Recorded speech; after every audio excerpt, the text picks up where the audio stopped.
тяжело и хмуро, я на градусник смотрю, где моя температура, почему я не горю, почему я не больной, я здоровый, что со мной? У меня опять 36,5.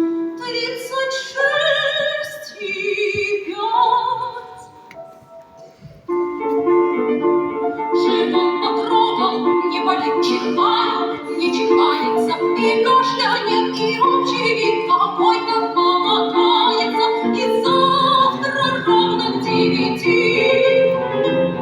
придется в школу идти.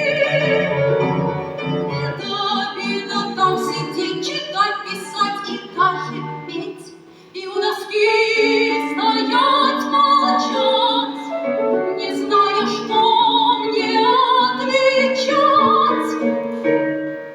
У меня опять 36,5. Я быстро градусник беру и меж ладоней долго тру. Я на него дышу, дышу и про себя прошу, родная миленькая ртуть. Ну поднимись еще чуть-чуть.